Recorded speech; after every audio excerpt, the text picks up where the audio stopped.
Well, that is right. Ashmit, hang in there. Let's bring in our guests now to take this discussion forward. MR Sivaraman, the former Director General of Civil Aviation, and Mark Martin, the CEO of Martin Consulting, joins us now. Gentlemen, appreciate you joining us.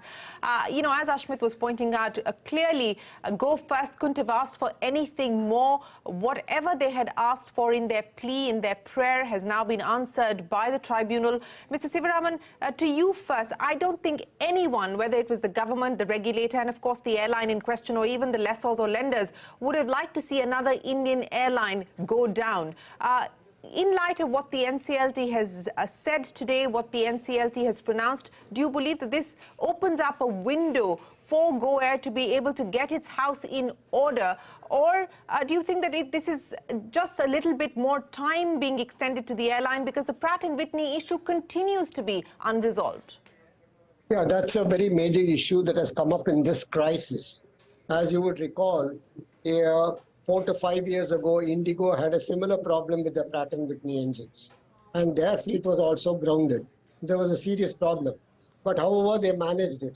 Now, because Go Airline is only having about 54 or 55 aircraft, and they found that 50% of the fleet grounded, so they couldn't manage the cash properly. So one issue that has to be resolved here is how in future airlines are going to manage their purchase of engines. If you look at the engine market today, it is controlled by GE, Pratt & Whitney, Safran, and Rolls-Royce. Now, if you go deeper, you would find that GE and Pratt & Whitney have got a joint venture. GE and Safran has got a joint venture. One doesn't know whether GE and Rolls-Royce has also got some commitment. So it is somewhat of a cartelization. So how would a carrier choose an engine which is available in the market which they think that will do well? In the case of Pratt & Whitney engine, because it was a high bypass ratio engine with a lot of fuel efficiency, most of them plumped in for that engine. Whether it was tested properly in the field or not, one doesn't know. So today, the Go Air airline got some breathing time. But at the same time, if I were the DGCA, I would also look into the business practices of Go Air, whether they were good enough to run the airline on efficient and safe lines. That's another factor. Yes, and I would imagine that the regulator will have to look into that. Mark, we'll address that issue in a second as well, but on the back of it, as Mr. Sivaraman also pointed out, with this order, at least the repossession of aircraft, which was an imminent threat, as well as any possible action from the lenders, there is now a moratorium on that, so there is some breathing space available. But what can the IRP do in this situation to try and turn things around for the airline? Good evening, Shereen, and wonderful to be with you on CNBC. This is a landmark judgment, clearly, for the IBC and NCLT court to vote in favor of to pass an order in favor of a moratorium. Clearly suggests that there's a bigger thought of not letting Go Air sink and collapse. The whole idea is to keep Go Air afloat, keep them running, keep them functioning. Because if they turn if they go belly up, then we're talking about 17,000 jobs at stake. We're talking about the government losing on GST, VAT revenue, and this being a disaster. 9% of our market share gets shaved off, and the cost of travel goes up. Now, on the order where lessors cannot take back their aircraft, now this is a bit redundant from two perspectives. The first perspective is that under the Cape Town Convention, lessors can take the aircraft whenever they want and from wherever they want. All they need to do is apply with the DGCA because they own the aircraft. But in this case, in the case of Pratt & Whitney engines that are fitted on Airbus A320 aircraft owned by lessors, how are you going to take the aircraft out of the country, Shereen, when there are no engines installed? Nearly 30 aircraft out of 56 are parked in airports across the country without engines, and guess what? There's a long waiting list. The Pratt & Whitney GTF engine problem today is not just Go Air who's alone in this. You've got Lufthansa, United Airlines, Air Baltic, Swiss Air, JetBlue, Air Nippon Airlines, Hong Kong Express. The list is endless. and that waiting list is for 600 engines. So, lessors just need to, bite the bullet. They need to hold on, wait, and stay invested in Go Air. That is the most important point I want to raise, because this isn't about a lessor recovering his aircraft. In any case, it's going to take him 18 months to recover a single aircraft. So what do? You much rather stay invested, because the court order is for 3 months. So it obviously is strategic sense. Lessors need to look at the bigger picture. There's a bigger game plan for India. And most importantly, Shereen, and I agree what Mr. Sivaraman said, Pratt & Whitney needs to be made accountable. This is a faulty engine. This engine breaks, and it's going to kill somebody someday. And this engine needs to be withdrawn from the market, repealed, and Pratt & Whitney needs to do that immediately, with the FAA and EASA withdrawing the STC and type certificate.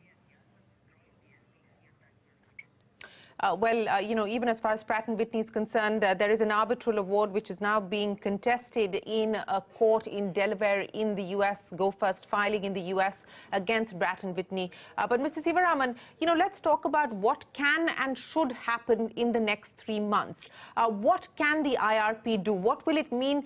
We've already established very clearly that half the fleet is grounded. Could they lease more aircraft, etc.? We don't know. But what can the IRP do to ensure that this remains a viable concern? First of all, as I have been also a finance secretary in Government of India, revenue secretary in Government of India, first of all, the ARP has to look into the financial strength of the company. Right now, I believe it has got 11,000 crores in debt. How much it owes to the bank, how much it can get by way of working capital to run the airline on a going concern basis. This must be his immediate objective, to rectify. The aircraft that are functional, that can be flown now, which are 27 aircraft on the ground, he must also evaluate whether they can be flown in a commercially viable manner. Then only he can start his operations. So he cannot do it instantly. He has to look into the financial aspect first.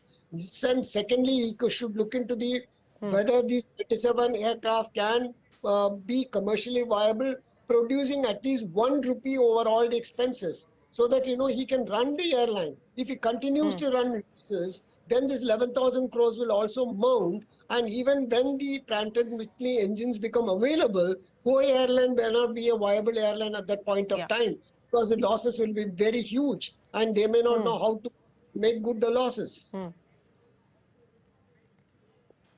That is a matter which... So Mark, in order of priority... Right. In order of priority, Mark, what do you believe the IRP will need to focus on?